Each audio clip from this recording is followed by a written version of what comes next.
Daniela Leonini, bonjour. Je suis extrêmement heureux de vous avoir sur le plateau des entretiens du Club de la franchise. Euh, Vous êtes une consultante retail euh, assez spécialisée quand même dans les belles marques, les belles maisons. Vous avez travaillé pour Merci, vous êtes presque à l'origine, enfin vous faites partie de l'équipe à l'origine de Merci, pour Cézanne également. Vous leur avez apporté votre sens du retail, de la communication et puis de l'organisation aussi. Vous avez monté beaucoup de pop-up stores à l'époque où on pouvait encore euh, lancer des magasins éphémères, mais ça va revenir rapidement.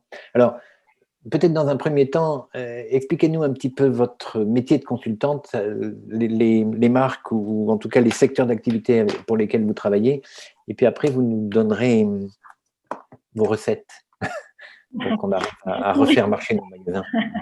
Bonjour Yves, merci de recevoir dans ces entretiens de la franchise. Alors moi, j'ai des secteurs de prédilection depuis une trentaine d'années que sont la mode, le lifestyle et le design. Voilà, ce sont les trois secteurs principaux dans lesquels j'ai travaillé.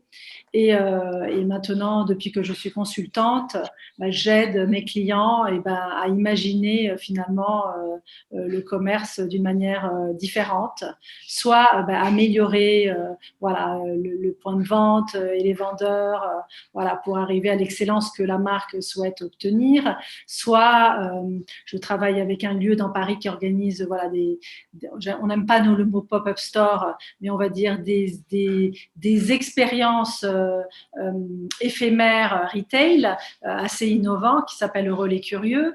Et sinon, voilà, je travaille aussi avec des marques pour essayer de faire des ventes ou de vendre d'une manière un petit peu différente, c'est-à-dire en utilisant le digital, en faisant peut-être aussi des ventes éphémères sur le digital, mais le digital tout seul, il ne fait rien, hein. Il a besoin du physique voilà, pour s'appuyer, comme le physique ne fait rien sans le digital, hein. Ils sont vraiment tous les deux intrinsèquement liés. Et sinon, j'aide des gens à réfléchir voilà, sur des formes futures de business voilà, qui peuvent allier de l'hôtellerie avec un magasin, avec une communauté, voilà, de réfléchir voilà, pour des lieux qui veulent complètement se réinventer en fait. Parce que ce Covid a fait qu'il faut qu'on se pose et qu'on sache où l'on va et qu'est-ce qu'on veut faire vraiment voilà, pour les années à venir. Alors, les marques, justement, essaient de se réinventer. On le voit dans la restauration en particulier, où c'est une nécessité. Ils sont passés au digital ou tout digital. J'espère que ça ne va pas trop durer, qu'on pourra retourner dans nos restaurants préférés.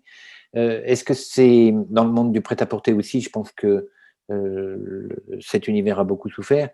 Euh, Se réinventer pour un magasin de prêt-à-porter, c'est quoi? Ah, se réinventer pour un magasin de prêt-à-porter, c'est quoi? Alors aujourd'hui, on en voit émerger plein de formes différentes. Voilà, on a la seconde main, par exemple, voilà, qui vient de plus en plus prendre de la place. Donc un magasin ou une marque aujourd'hui a la possibilité, par exemple, de faire entrer de la seconde main à l'intérieur de son offre. Le côté développement durable est quelque chose sur lequel les marques peuvent s'appuyer pour essayer de trouver de nouvelles voies de développement. Oui, oui, oui. Le Covid a aussi fait ça, c'est-à-dire que des choses dont on parlait, mais sans trop, elles étaient là, elles étaient déjà présentes. Mais en fait, l'avènement d'être stoppé et de se dire que voilà qu'on doit se préserver ce côté soin, eh bien, il vient pour tout, c'est-à-dire des produits d'hygiène jusqu'aux vêtements qu'on a sur la peau, voilà la transparence, savoir d'où ça vient. Et aussi ne pas fabriquer, ne pas surproduire, ne pas donc eh bien comment on fait voilà alors qu'il y a plein de déchets, il y a plein de choses voilà qui existent, plein de vêtements voilà qui sont là dans des stocks qu'on peut upcycler, découper, revoir d'une manière différente. Et puis de toutes les façons, on peut pas faire sans développement durable, je pense.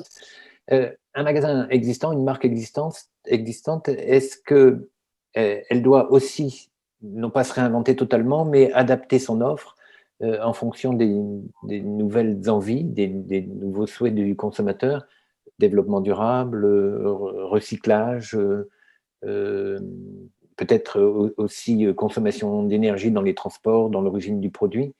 Est-ce que ça va devenir une obligation pour toutes ces marques qui existent, mais qui ont un petit peu, enfin, qui ont beaucoup souffert? Est-ce que ça fait partie des outils pour redémarrer plus facilement? Je ne sais pas si c'est un outil pour démarrer plus facilement, mais en tous les cas, c'est un point sur lequel le consommateur est attentif aujourd'hui. Parce que dans des grandes marques, on sait très bien que beaucoup de grandes marques appartiennent à des financiers. Et les financiers, ce qui les intéresse, c'est le, le coût d'acquisition du produit, la marge et une gestion du personnel plutôt fluide, disons. Alors qu'en réalité, ce qui intéresse le consommateur, c'est plutôt un état d'esprit, une identité, une histoire. Comment on va faire pour relier les deux? Comment on va faire pour relier les deux? Alors, je n'ai tout de suite là aucune idée.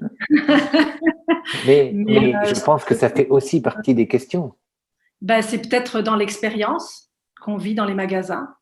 Et on va venir apporter peut-être d'autres choses dans ces magasins, de l'art, de la restauration, de l'amusement, voilà, plein de choses qui vont faire redécouvrir voilà, le produit d'une façon différente. Et aussi un côté un peu joyeux, parce que là, on est quand même dans une époque très sinistrée. Donc, tout ce qui peut apporter un petit clin d'œil, un sourire, toutes ces petites choses voilà, qui font du bien au quotidien, finalement, à tous. On se souviendra plus facilement d'une visite dans un magasin voilà, avec quelqu'un qui aura pris soin de vous aura peut-être embarqué dans une autre histoire qui n'a peut-être rien à voir avec l'histoire de base de la marque, mais voilà, qui vous aura fait sentir que vous êtes quelqu'un d'important et que votre visite, voilà, le passage que vous avez fait dans ce magasin est important finalement pour la marque.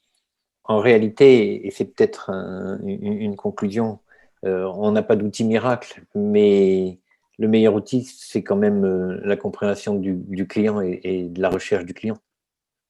Ah, complètement. Oui, oui, non, mais complètement, complètement. Et puis, ce ne serait-ce que l'accueil, la façon de dire bonjour, voilà. S'intéresser à son client, se S'intéresser préoccuper ou, je sais pas, même si on voit un client qui est collé à une vitrine, qu'est-ce que ça vous coûte? Souvent, presque personne le fait, de sortir et de dire, mais monsieur, voilà, de l'accompagner à entrer. Daniela, on va se quitter sur ces notes assez joyeuses du commerce. On retrouvera ces grands plaisirs dans quelques mois ou dans quelques semaines, mais soyons optimistes, allez. Merci infiniment pour tout ce temps que vous nous avez consacré. Et puis, à très bientôt. Et merci beaucoup. Au revoir. Merci, au revoir.